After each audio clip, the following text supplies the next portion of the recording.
Live from CBS4, this is your news now. Madison, Miami, and Grant County waking up to extensive damage left behind from last night's storms. The official reports that they got, multiple tornado reports out that direction, also strong winds that did reach 60 miles an hour. In Pendleton, this root from this tree ripped entirely out of the ground, and some of the downed power lines in this area also a major issue. Then there's this in Miami County. It looks like the wind just came through right here in a straight line because trees like this one, it's about 1 foot in diameter, was split in half. We know at least one house was flattened. Well, everything's demolished. The house is flipped sideways. And we're getting similar reports in Grant County. Some of the shingles look like they were blown off by some of those strong winds. We've got team coverage as you head out the door. So much to get to here at 6:30. We're going to recap what we went through last night and how the cleanup process is going so far this morning. Let's get to the Weather Authority first, and then we'll talk traffic. Good morning, Star. Good morning, Frank. I do want to take you over to the convective outlook for today. This tells us where the strongest storms are going to be over the next couple of hours. And it looks like the strong to severe storm should stay west, Kansas City and Tulsa under the gun again, and then also east toward Pennsylvania. That's where we will see more strong storms. We in central Indiana are included in that marginal risk, so we actually could have some storms later on today, but we're going to go over what those impacts will be. Not going to be a problem for our morning, though. Live Guardian radar nice and quiet at the moment. Couple of clouds floating by on satellite, but I did want to show you these rainfall estimates from the last couple of hours. The heaviest of the rain was north and east toward Pendleton. That's where we also saw the wind damage. Indianapolis and south toward Greenwood, Shelbyville, Columbus, Bloomington, you hardly saw anything at all, and I think it will be very similar today. South of Indianapolis hardly gets any rain. Indianapolis and north, though, could get a couple more storms once we head toward 3 o'clock and beyond. Right now, though, very quiet, surrounding areas not experiencing any wet weather. With the storms that blow through later today, my main concern is going to be heavy downpours. Flooding could be an issue later on today and into tonight as we continue with this rain. Plus, we have even more rain chances, including tomorrow and Thursday. I'll time it all out for you coming up in just a few minutes, Frank. Yeah, another afternoon to watch, 6:32, and for your morning, storm victims in several counties north and northeast of Indy waking up to some serious storm damage. There are reports it's possibly tornado related. So we begin our team coverage now this half hour in Madison County, where our Alexa Green is in Pendleton right now, and we've learned one person has been hurt due to the storm. Alexa, fill us in on what we know. Hey, good morning, Frank. We are working to find out the extent of that person's injuries and how he or she is doing this morning. We do know that person was transported to the hospital. Again, a lot of questions about that, but we could tell you this cleanup process here in Pendleton really just beginning. This is what homeowners are dealing with. Shingles ripped right off the roofs because of the storms. You could see that tree uprooted, porches completely destroyed here, and this road over here basically impassable because of downed trees, debris, and downed power lines. And that's essentially what first responders are saying this entire town looks like. I want to get to some video taken by some people in this area because it is truly unbelievable. People here in Pendleton capturing on their phones what appears to be a funnel in the sky, and then you can hear them coming out after the storm to see some of this damage firsthand.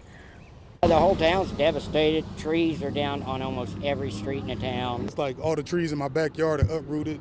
My neighbor, his car is completely destroyed. It's just down power lines everywhere. There's a gas leak about a block up the street. And getting around is still a major issue this morning. State police telling us within the past 15 minutes that all traffic in Pendleton has been suspended until further notice. Emergency crews saying right now this area is simply not safe and they don't want people walking or driving around. We also know the National Weather Service will be in Pendleton later today to determine if in fact a tornado touched down.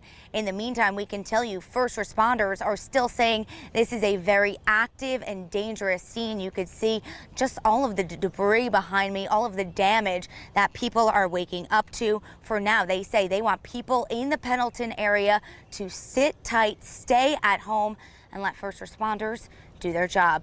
For now, we're live in Pendleton. Alexa Green, CBS 4 News. A lot of close calls. Could have been worse. We have one injury. Could have been worse. So here we are with a video of what appears to be a funnel cloud tornado. We're still looking into that and waiting for the National Weather Service to spell this out. But this is near northeast Noblesville, and it is believed this is the storm that hit Pendleton.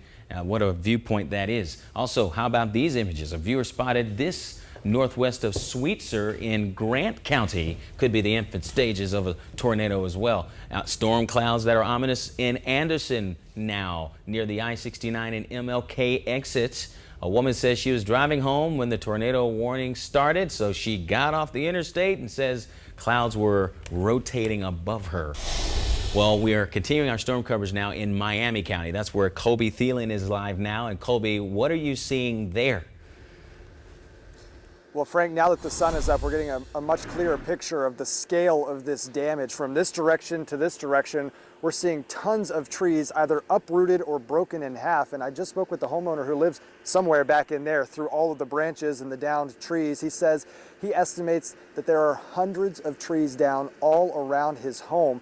Fortunately, none of them landed on the home. He says that he lost his garage, that his shed was smashed up a little bit, but besides that, they're all okay. And in fact, we spoke with Miami County Sheriff's Department earlier this morning, and they say that there are no injuries reported throughout the county, but there is tons and tons of damage. Take a look at this. This is a video sent to us by a viewer. You can see what appears to be a funnel cloud forming, but it's still unconfirmed if a tornado touched down here. The National Weather Service, they're going to come out here and survey the damage and see and try to tell if it was in fact a tornado that touched down here in Miami County. But across the county, there's damage everywhere. In fact, across the street from where we are now, the homeowner here tells us that the neighbor actually lost their grain bins, that their barn was also destroyed.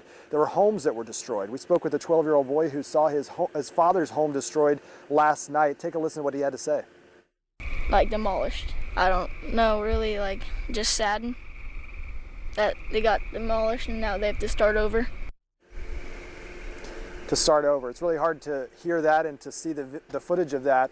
A lot of people are in the same boat this morning, whether it's their home, whether it's their barn, or it's like here, trees down everywhere. He says it's going to take so long to clean up. And he said before the storm rolled through, his home looked like a city park, that his lawn was manicured, that he had nice trees everywhere.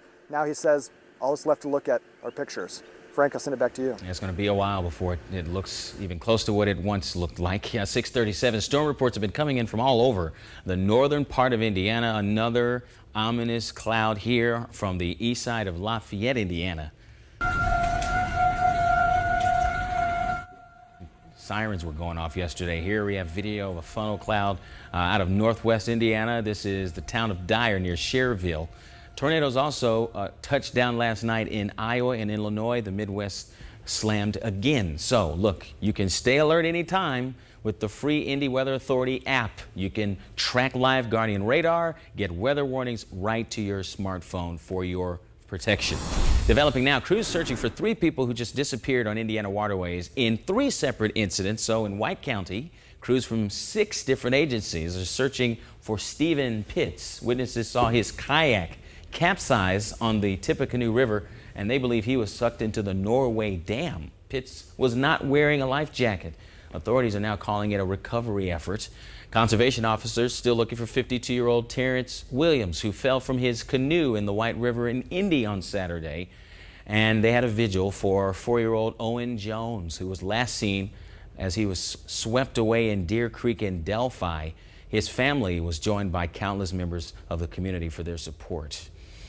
Today begins day 6 since Owen was last seen, and crews were back out on the water yesterday. Right now, we know the water is high and the current's strong still in areas, and authorities are warning everyone to simply be alert if you get out on the water. Developing now, a cyclist in Brownsburg has a message as he mends from getting hit by a car. Dan Birch and his wife were not even a mile into their 20-mile bike ride when he was hit on Green Street in Brownsburg. He says a car came off the ramp and just hit him. He's got 31 stitches and says he's been left with bruises all over his body. Birch is begging drivers to slow down and pay attention, especially with the summer months approaching. And we reached out to Brownsburg police to ask if the driver got a ticket. We have not yet heard back. May's National Military Appreciation Month, and we are recognizing our Hoosier heroes. And we honor now Raymond Calvert, originally from Shelbyville. He served during World War I as an aviation mechanic for the Army. Calvert was based in France during the war, and we remember and thank him. 6:40 overnight, storms hit central Indiana hard, and you're seeing images from Grant County, just one area that's seeing widespread damage right now. Our team coverage of those hit areas as the sun rises. Train travel a go again from Indy to Chicago, the new crowdsourced option for those heading to the Windy City and back. And then we're taking a look at our roads right now. We are accident-free within the metro, but those storms still causing big issues here. Closures impacting basically all the main roads there in Pendleton, including both the north and southbound exit ramps from I-69 to State Road 38. Right now, westbound US 36 is open there to about the State Road 67 area. However, officials are saying that they want folks to avoid Pendleton this morning there. They've suspended traffic into that area there, so just avoid it completely if you can.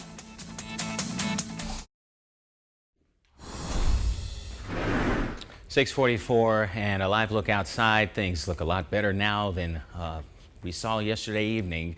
I'm Frank Mickens. It's all clear as the sun's coming up. However, we have several counties in our area still reeling from the beating we took from those storms. So this is just a look at some of the damage left behind in some counties. Viewers telling us they spotted what could be tornadoes. That is yet to be determined. The National Weather Service will be out, we do know, in the next couple of hours. But we know the greater Midwest got slammed. That storm system we saw left behind all this in Ohio. The National Weather Service is reporting 2 suspected tornadoes hit the Dayton, Ohio area about 30 minutes apart, and they report there are more than 70,000 power outages across Ohio, affecting more than 5 million people.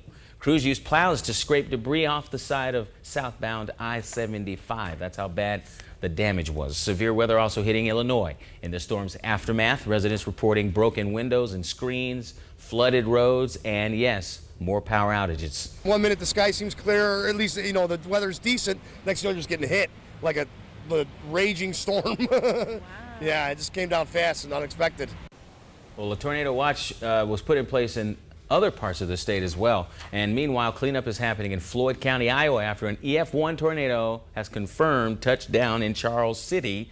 That is more than 130 miles northwest of Iowa City. More than 10 structures damaged in that area, as well as the Floyd County Fairgrounds, and there are reports of possible tornadoes in Houghton and Burlington. Now, closer to home now at 6:45, we have crews in Miami, Grant, and Madison counties right now. And yes, we have meteorologist Star Derry here keeping an eye on things. Let's go to Star right now. Star. Morning, Frank, and we are going to quiet things down here for the next couple of hours. So the families who are dealing with all of these problems from last night's storms, you do have some time so that you can start the cleanup process. It is already really warm and humid, 72 degrees as you're heading out the door. 70s pretty much area wide. We have 71 in Anderson, 73 in Franklin. Good morning to Bloomington. You're at 73 degrees. And we do still have a little bit of a breeze. That is out of the south and west. That's just going to keep pumping in more heat and humidity. So we'll be back into the 80s by this afternoon. But here it is, nice and quiet in central Indiana with the hefty storm still off to the northern plains. Those going to continue to slide into Iowa within the next couple of hours, and it's still going to be a while before we see any wet weather. Here's how that times out. Future View keeps us dry all the way through lunchtime, so you want to go outside, maybe do some grilling for lunch. You can certainly do that. But after 3 o'clock, we will start to see some storms firing up north toward Kokomo. Those are going to slide south between about 5 and 7. This model really fizzles them out, but I do think that we still could get a couple of storms as far south as Lebanon, into Carmel, and into Indianapolis, and then really fall apart as that heads toward Shelbyville, Columbus, and Bloomington. So those areas south of the city really not going to be dealing with very much or any rain today. And then we'll all dry up after about 8, 9 o'clock tonight. But then tomorrow morning, here comes another round of rain. So the storms on Wednesday are going to start earlier. You will want your umbrella first thing as you're heading out the door on Wednesday, and then gloomy with on and off rain throughout the day. But that That's tomorrow. Today, we could just have a couple of storms that produce some hefty downpours, a third to up to a full inch of rain possible. Indianapolis and north and east. That does include Pendleton, where we have already seen some of the worst damage from those storms yesterday. And then south toward Columbus and Bloomington, hardly or nothing at all for this afternoon. High today 85, which is back above the average, and you'll really feel that humidity in the air. Tonight down to about 68 degrees, and then the storms roll in very late tonight, early tomorrow morning. On and off rain for your Wednesday. Still hot and humid. High there 81 degrees. Here's that 7-day forecast. Second half of the week, temperatures get a little bit more comfortable. 74 on Thursday, but we will have some more scattered storms. Friday looks better than it did as of yesterday. We're taking down those storm chances, so Friday should be dry and also very comfortable with highs really in those mid 70s, where we should be this time of the year. Could get a couple spotty showers again on Saturday, but at this point it looks like we'll be dry again on Sunday, so we're keeping our eye on those days, Frank. All right, so we're sticking with our severe weather coverage now. On the phone now, we have Miami County Chief Deputy Dave Vitek on the phone. Dave, thanks so much for taking time out at a particularly critical moment now, as you've got a lot to deal with. Can you give us right now any word of injuries in your area and the extent of the damage? Well, thank you. Good morning, Frank. I am very pleased to report our update as of 6 a.m. this morning. We still have no reports of any injuries from any of the storm damage up here. We're going to continue to assess the situation. The National Weather Service will be out this morning with our emergency management personnel, and they'll be making confirmation on what we do believe to be several tornadoes that hit. We actually had tornadoes strike about 20 miles apart throughout Miami County. Our county is 32 miles long north to south. During the storms, we also had a car crash on US 31 that was weather-related, and overturned a truck and trailer that then shut down both lanes of US 31, which then hampered our efforts trying to get personnel to the site of the storm damage. So a very busy night here in Miami County. Now, in terms of structures damaged, how bad is it, and do you have any safety concerns right now? We have had reports of several homes. We have barns and structures damaged. Some homes have been completely destroyed. Again, our first line of storms went through around 7:30 in the south central part of our county, around County Road 650 South and Strawtown Pike, and County Road 150 East and County Road 550 South out near the Mississinawa Reservoir.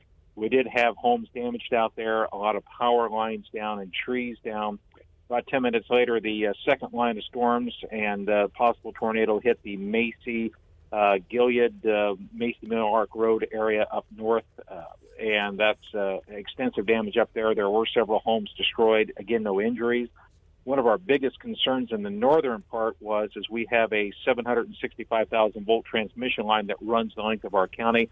One of those towers was toppled across the roadway, and that line was still energized for several hours before we could get crews to come in and safely get that line de-energized. So we had a major safety concern in the dark, a lot of standing water and a lot of high voltage up there. But I am happy to report that we now have that situation under control.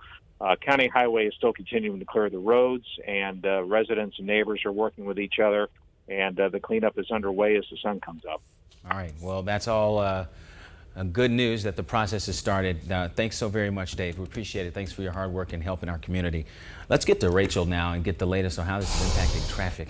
I mean, you know, at this point, Frank, they've still suspended all traffic into Pendleton, so they're asking folks to just avoid the area in general. Taking a closer look, you can see where all of these really main roads had been shut down, and this has been the case throughout the morning here. So again, they are saying, you know, they are suspending traffic into Pendleton there until crews can get that debris cleared and until power can be restored. Also taking another look here up in Kokomo, something new coming in. Traffic signals are out there at Sycamore Street at State Road 931, so treat that one like a four-way stop, a little closer to the metro. Here's a look near our downtown I-65 near Washington Street. They're moving fairly well right now.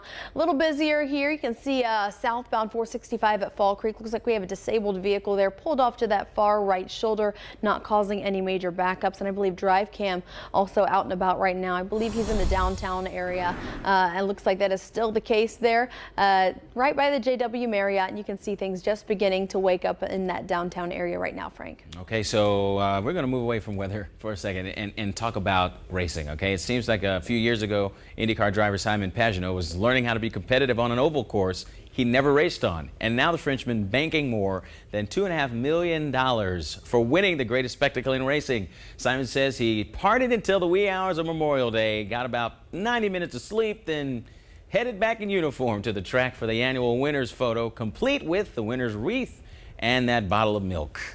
Now at the awards banquet, Simon told us about another special moment.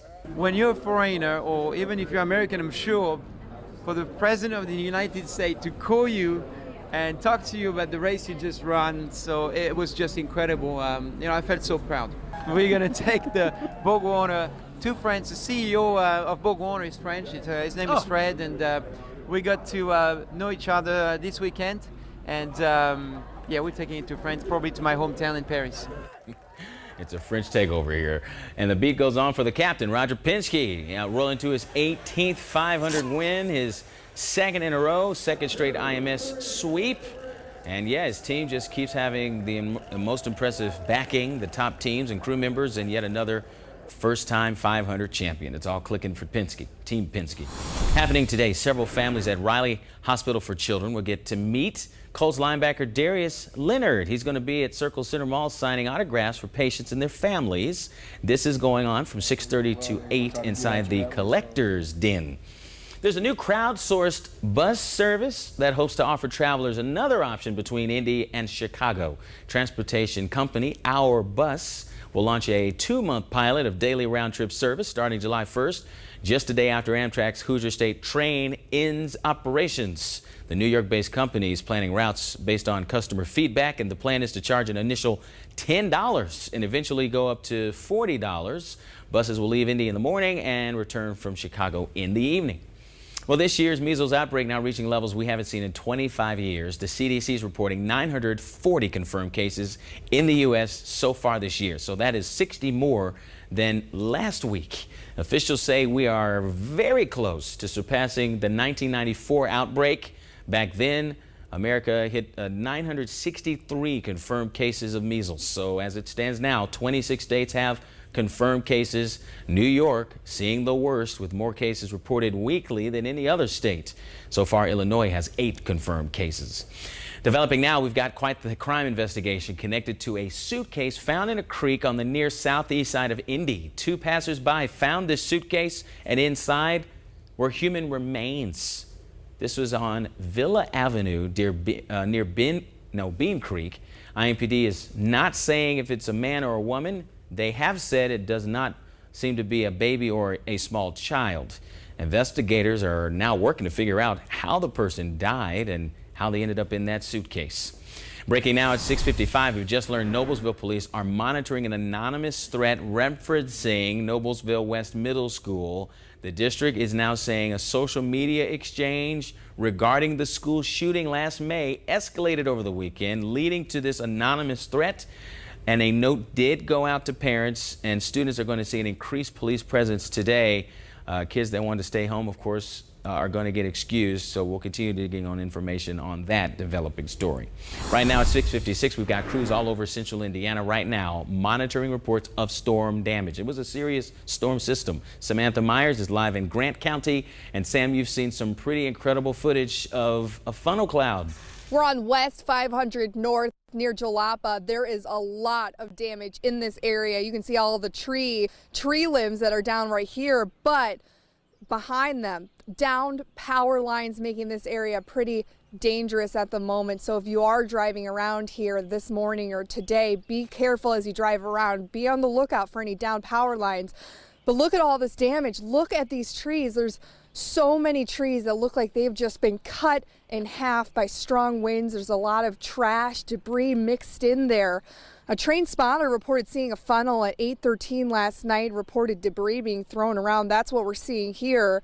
There's also a lot of flooding in this area near 500 West and 500 North. The DNR is also saying animals may be in shock after people reported seeing loose livestock either dead or running around. So we are now waiting for storm surveyors to come out to Grant County, look at this area, determine if there was a tornado or multiple tornadoes here. So that is something to be on the lookout for. We'll continue to keep you updated online and on air. Live in Grant County, Samantha Meyer, CBS News. Yeah, and it doesn't end there. We have significant damage reported in Pendleton, and that's where we find our Alexa Green. Good morning, Alexa. Frank, people in Pendleton waking up to scenes like this. Shingles ripped right from the roof, down trees and power lines. As you can see, some of these roots ripped right out of the grounds, and homeowners waking up to destruction. You could see that fence toppled over, that porch sustaining some serious damage. And first responders also telling us some roofs even ripped off of some homes here. We do know that one person was injured during this storm and taken to the hospital. This morning, we're asking emergency officials the extent of their injuries and how he or she is doing. I want to get to some of this video, though, captured by people living here in Pendleton. They were able to capture what appeared to be a funnel in the sky. And this morning, this cleanup effort is really just beginning. Several main roads into Pendleton remain closed off. That includes State Roads 38, 132, and 9. Right now, we're told first responders are gathering to start figuring out where and how to begin this cleanup process. But this morning, they are asking people to remain home while they assess this damage and really figure out what their next move is. That's the latest in Pendleton. Alexa Green, CBS 4 News. Yeah, it's going to be a slow and steady process cleaning up. So you can stay alert anytime with our free Indy Weather Authority app. You can track live Guardian radar and get those weather warnings right to your smartphone. Definitely download that because we do have more storms heading this direction. They're not going to be until later today, mainly after 3 o'clock. We are going to have plenty of dry time until then, and it's hot and humid already, waking up in the 70s, high today 85. And then Wednesday and Thursday, we will have more rain again, but starting earlier. And as Alexa said, all traffic into Pendleton still suspended right now. Many of those main roads still blocked off, including eastbound State Road 38 and those ramps there from I-69 to State Road 38. The only area, those main roads that look open right now, westbound US 36 to State Road 67. They're on the east side of town. But again, they're asking folks not to get on the roads. Wow. Okay, and we're on top of this developing story about an anonymous threat referencing Noblesville West Middle School and the school shooting last May. So we'll have an update on that and the latest on weather and traffic in 25 minutes.